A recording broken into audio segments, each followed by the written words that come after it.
Hey there, how there, ho there. It's Jeff Cutter Davin. Welcome you to another Cutter Top 10 NHL video. And today is Sunday, May the 3rd, and it's a gigantic Game 7 as the Montreal Canadiens take on the Tampa Bay Lightning for a trip to face the Buffalo Sabres in the next round. Sabres beat the Bruins on Friday, so the Buffalo Sabres, for the first time in 19 freaking years, won a playoff series. That actually is equivalent to the Leafs from 2004 not winning for 19 years till 2023. But it's not the worst in NHL history, as the Islanders had a 23-year drought from 93 to 2016. Anyway, congratulations to Buffalo, although I picked Boston because I thought Boston was playoff tested. So anyhow, Buffalo will host either Montreal or Tampa in the first game of the division finals. Carolina plays Philadelphia in the other division final in the East. In the West, it's Colorado versus Minnesota, and it's Vegas versus Anaheim. All right. But anyway, this is one of the rare times you will see me wearing my Montreal Canadiens shirt. Now, the reason why I have a Montreal Canadiens shirt, even though that everyone knows I'm a Stone Cold Toronto Maple Leaf fan, is because of this guy on the back. See?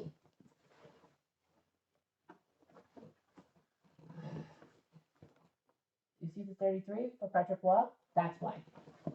That's what it's a jersey, as in a shirt that kind of looks like a jersey. And yes, I'm wearing my Kitchener Rangers stripes underneath because the Kitchener Rangers are in the OHL finals starting on Wednesday. Regardless, we're going to be looking at the top 10 Montreal Canadiens moments of all time, and they don't have to be positive; they can be negative.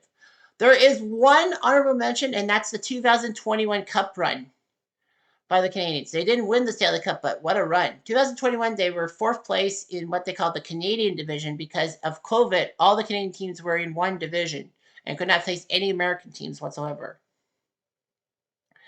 So Toronto won the division, Montreal took fourth, and then Montreal ended up freaking going on this deep run, taking out the Leafs, coming back from 3-1 down against the Leafs, as the Leafs again fumbled the playoffs. It hurt that John Tavares was injured by an accidental knee by Corey Perry. I mean, it looked goonish and all that, but Corey Perry, I don't think, meant to do it. Then Montreal took on Winnipeg, who shocked Edmonton in the other Canadian semifinals. So it was Montreal-Winnipeg, and Montreal took care of Winnipeg in overtime. Got to the Final Four against Vegas, shocked them in Game 6 with an overtime goal. Fell to Tampa in 5, but Montreal making the final against all odds. That's just amazing. It kind of reminded me of the 1991 Minnesota North Stars in their run to the Stanley Cup finals. Anyway, so let's do the countdown as I get to my list. Here we go. Number 10 is the 1986 Stanley Cup run. 1986 was interesting. Montreal had a goalie problem. They still had Steve Penny, and they also had Doug Soutart in the net. So it was like, who was going to be number one? Steve Penny was kind of the hero in 1984, getting Montreal to the Stanley Cup semifinals against the Islanders, and Soutart was coming out in his own. But then Patrick Roy, a youngster who was drafted 53rd overall, or whatever, I can't remember, 51st, excuse me, in 1984 by the Habitants, came up through the system. He won the AHL championship with Sherbrooke in 1985, and then he was challenging. Waugh would actually be named the playoff starter to some people's chagrin, but it worked. Waugh helped Montreal sweep Boston in 3 straight when it was best of 5. Then against Hartford, it was a tough series. The Whalers held on, but Claude Lemieux scored the double overtime goal in Game 7 to send the Habs to the conference finals against New York Rangers, who also were kind of a Cinderella.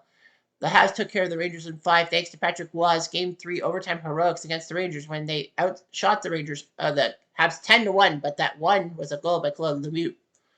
Bill will be happy to see that. Anyway, the finals was against Calgary. It was Patrick Roy versus Mike Vernon. It wouldn't be the last time they would tangle because Roy and Vernon kind of tangled in 95 with the whole Mario Tremblay shit.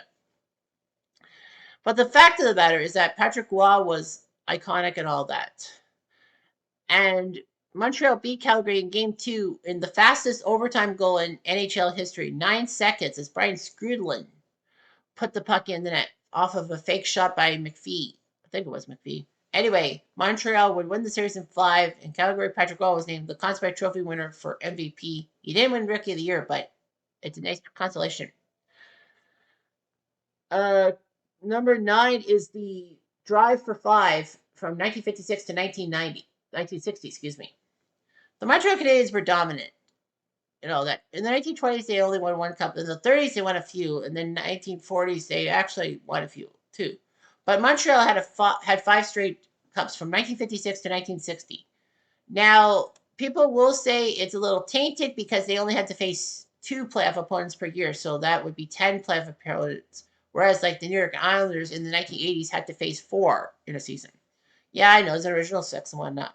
But for the fact that Montreal kept their core around, there were like what 12 players who played for all five titles. But yeah, 56 to 60, they weren't really challenged much. As far as I know, I don't think there were. I don't think they lost in multiple games in a Stanley Cup Finals from 1956 to 1960. I know they swept the Leafs in 1960, and Rocket Richard called it a day. But yeah, call it what you want. All that. Number 8 is Rocky Richard's 500th goal, becoming the first NHL player to do so. So Rocky Richard was a great player. He actually was struggling a little bit. He changed his number from 16 to 9 because of his daughter, who was 9 pounds when she was born. And Rocky Richard got the numbers. In 1944, he scored a hat trick in one game. It was named all three stars of the game, first, second, and third star. He was good and all that. Unfortunately for Rocket Richard, he had a temper and it cost him dearly. He ghost wrote newspaper articles which pissed off President Clarence Campbell, Asian President Clarence Campbell. And of course, we know about an incident that is on this list at a high number, which I won't say yet. But anyway, you get the picture. But yeah, Rocket Richard was a goal scoring icon. And you can't stop that from happening. Number 7 is 1993. I know you'll be thinking that's too low, Jeff. But the fact of the matter is, I'm basing it on the other uh, stuff and all that. What I think is 93 was actually shocking. Now, when you think about Montreal, yeah, they're the last Canadian team to win the Stanley Cup, and right now they have a chance, hopefully, to break that 33-year drought. But the fact of the matter is that Montreal, it wasn't easy for them.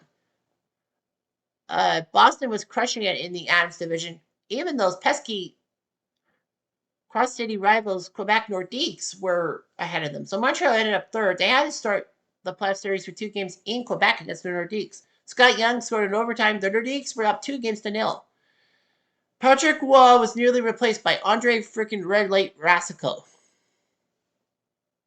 But Jacques Demers said, no, Patrick got us here. I'm sticking with him. And Montreal ended up winning 4 straight against the Nordiques. Went to the Stanley Cup quarterfinals, took care of Buffalo, sweeping them in 4 games, even though Buffalo swept Boston on a May Day goal. Montreal scored 3 goals in overtime.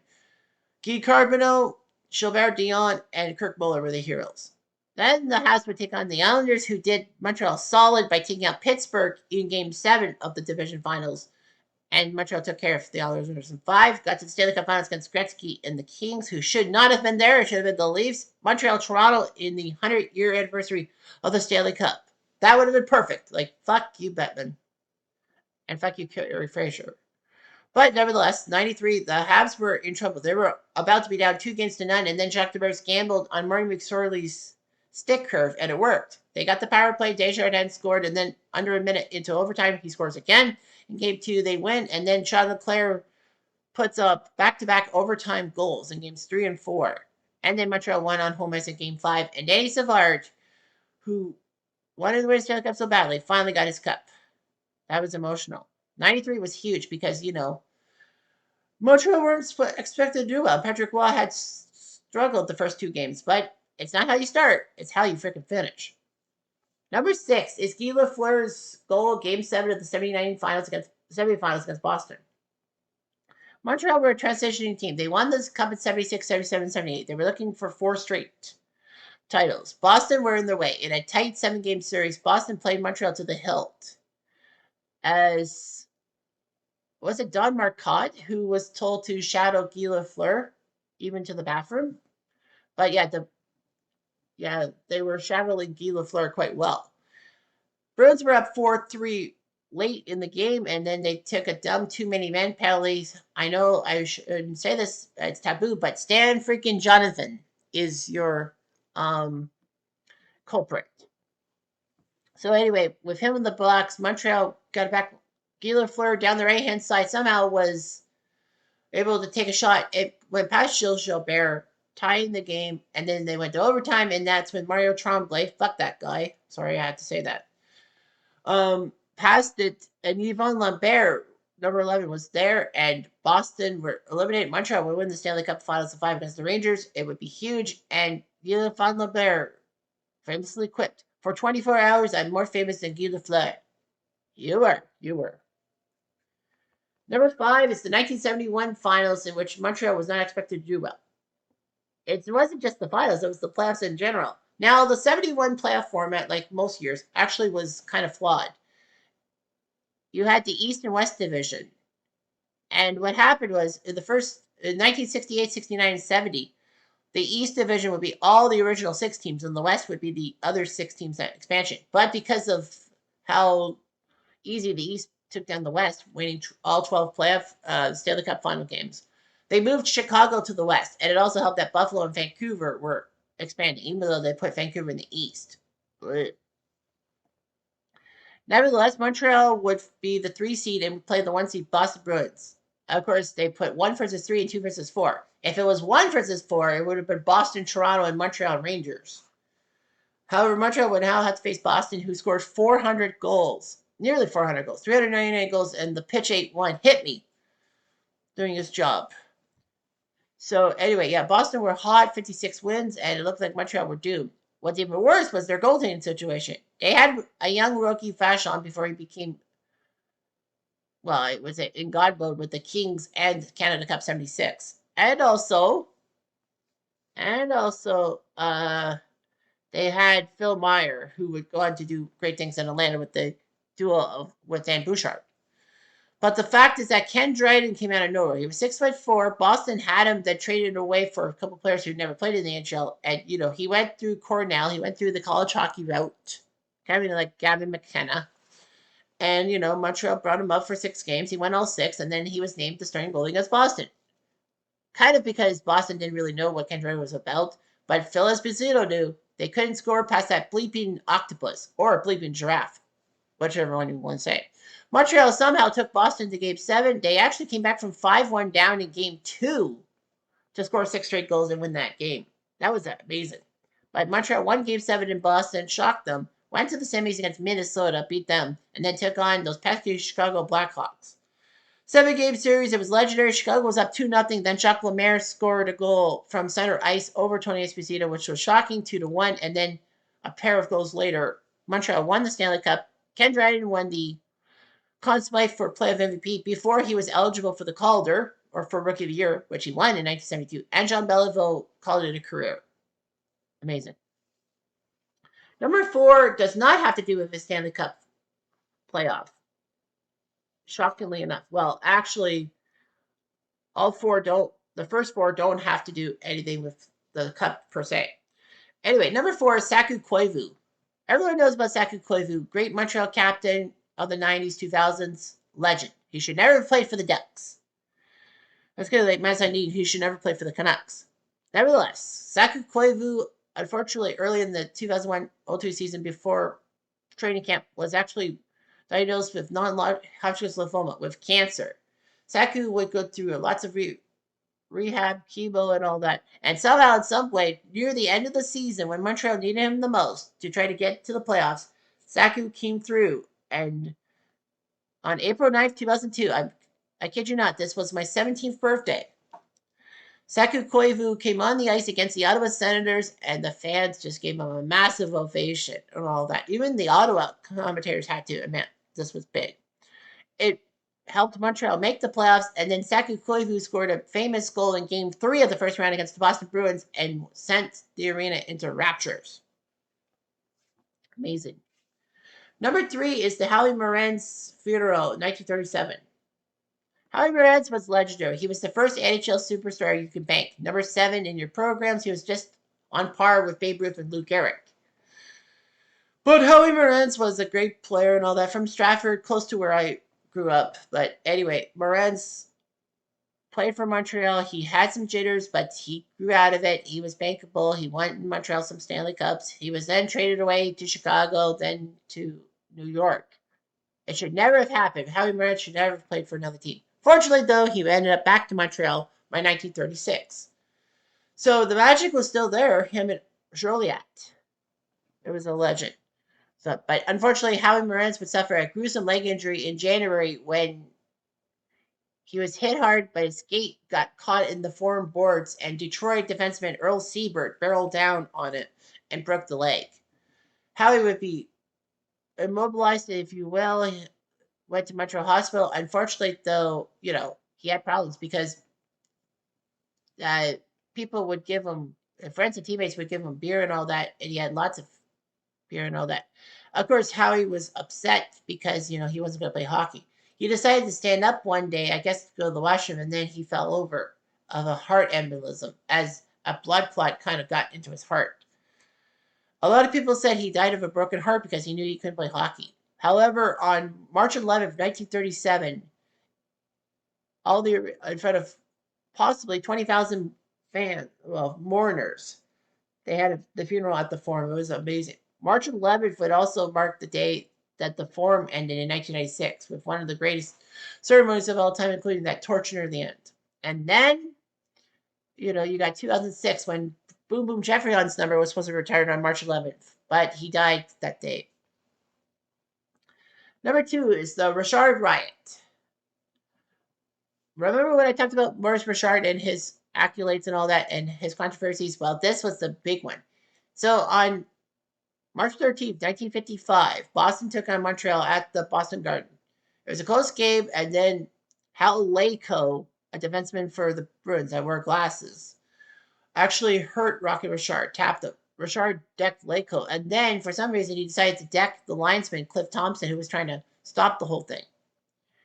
Unfortunately, Clarence Campbell had enough. He was mad about Rocket's stupidity, so he decided to ban Richard for the final 2 games of the regular season, 3 games, sorry, of the regular season and the playoffs completely.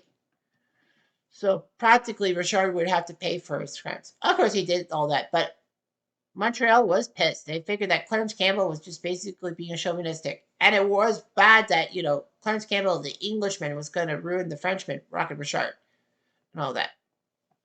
Rocket kind of took it in stride. He was allowed to be in the crowd for Montreal Detroit on St. Patrick's Day 1955 for the Forum, but pre-game jitters happened and there was a riot and all that. And then Clarence Campbell decided to come with his secretary to the game, and basically the fans wanted to beat the shit out of him. I think Campbell was just trying to prove that he can't be destroyed, which is fine. I get it. Unfortunately, though, there was a smoke bomb, like a tear gas bomb, and Montreal lost the game to Detroit. Well, they were down 4-1. It wasn't close. Rocket Richard went on to English and French TV and radio to try to appeal for calm and all that. So it worked. And this actually started what they call the quiet revolution of French Canada, that they were basically being suppressed by English Canada because a lot of the big names like Bank of Montreal and I guess TD Bank and a few other companies made haste in Montreal. But by 1970, FLQ and then René Lévesque, being Premier of Quebec, they made the new bill, the Bill 101, which made French dominant over English, and a lot of the companies like Sun Life as well fled Montreal for Toronto. Even the Montreal offices, I think, fled for Toronto. But yeah, it was the start of the Quiet Revolution. I'm not going to get into Canadian politics. I really don't want to. And finally, number 1 is the damn fact they have 24 cups. Can you imagine? 24 titles. How many teams have 20 plus titles in their respective leagues? In the NBA, you don't. Celtics and Lakers don't have 20. NFL, the Patriots and Steelers are number 1, but they have 6 each. Yes, the New York Yankees have 27 championships and keep trying for number 28 and trying to buy it, but they couldn't. They can't anymore. But the Canadiens at one time had the most championships of any North American sports team at 24. It took till 1999 for the Yankees to surpass the Habs. That's how good they are. 24 freaking cups and all that. They have a massive legacy. They have had some legendary players and all that. You can make like 2 or 3 all-time Canadian teams, and they could be as good as the all-time Leafs or the all-time Rangers. But the fact of the matter is that the Montreal Canadiens, 24 titles is amazing. And, I have lots of Montreal Canadian friends and all that.